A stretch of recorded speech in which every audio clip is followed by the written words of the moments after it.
Hello everyone, welcome to my channel. இன்றைக்கி நம்ம பார்க்க போகிறது ட்ரெண்டியான பிரேஸ்லெட் மேக்கிங் தான் பார்க்க போகிறோம். இது பிகினர்ஸ்க்கான வீடியோ.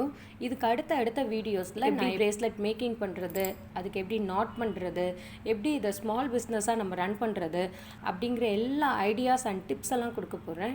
கஸ்டமைஸ்டு பிரேஸ்லெட்ஸ் வேணும்னாலும் சரி, யாருக்காவது கிஃப்ட் பண்ணணும், ஏதாவது ஃப்ரெண்ட்ஸ்க்கு நம்ம கொடுக்கணும், friendship day, mother's day, fathers டே, இந்த மாதிரி எதுக்கு வேணாலும் பிரேஸ்லெட்ஸை நம்ம கிஃப்ட் பண்ணலாம். ஸோ யாருக்காவது வேணும்னா கஸ்டமைஸாக நம்ம பண்ணி கொடுக்குறோம். கண்டிப்பாக கமெண்ட் பண்ணுங்கள், உங்களுக்கு ஏற்ற மாதிரி உங்களுக்கு பிடிச்ச டிசைனில் எலிகெண்ட்டாக அழகாக பண்ணி கொடுக்குறோம். யாருக்காவது பீட்ஸ் வேணும்னாலும், ரா மெட்டீரியல்ஸ் வேணும்னாலும் நிறைய சார்ம்ஸ் கலெக்ஷன்ஸும் இருக்குது நம்மள்கிட்ட. அதெல்லாம் நான் நெக்ஸ்ட் வீடியோஸில் நான் உங்களுக்கு போடுறேன். உங்களுக்கு வேணும்னா கண்டிப்பாக கமெண்ட் பண்ணுங்கள், நம்ம டெலிவரி கூட பண்ணுறோம். இந்த பிரேஸ்லெட் மேக்கிங்கில் ஒரு பெரிய விஷயமே என்னன்னு கேட்டால், ஃபுல்லாக நம்ம பீட்ஸ் எல்லாம் அழகாக கோத்துருவோம், சார்ம்ஸ் எல்லாம் ரெடி பண்ணி எல்லாம் வச்சுருவோம். ஆனால் கடைசியாக ஒரே ஒரு விஷயம் கஷ்டமாக இருக்குது. என்னன்னு கேட்டால் அது நாட் பண்ணுறது தான். இந்த நாட் பண்ணுறது ஒரு தனியாக ஒரு வீடியோவாகவே நான் மேக் பண்ணியிருக்கிறேன். அது நெக்ஸ்ட்டு உங்களுக்கு ஒரு வீடியோ அப்லோட் பண்ணுறேன்.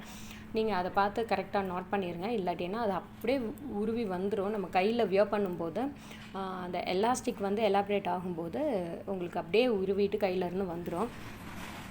ஸோ நான் பிரேஸ்லெட் ரெடி பண்ணிவிட்டேன், நாட் போட்டு க்யூட்டாக ரெடி பண்ணிவிட்டேன். இதுக்கு அழகாக ஒரு குட்டி பட்டர்ஃப்ளை சாமும் ரெடி பண்ணி நான் ஸ்டிக் பண்ணிட்டேன்.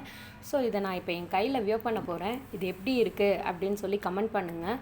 எனக்கு ரொம்ப பிடிச்சிருந்துச்சி பர்சனலாக. இது வியர் பண்ணிவிட்டு வெளியில் போகும்போது ரொம்ப க்யூட்டாக இருந்துச்சு. நீங்களும் ட்ரை பண்ணி பாருங்கள்.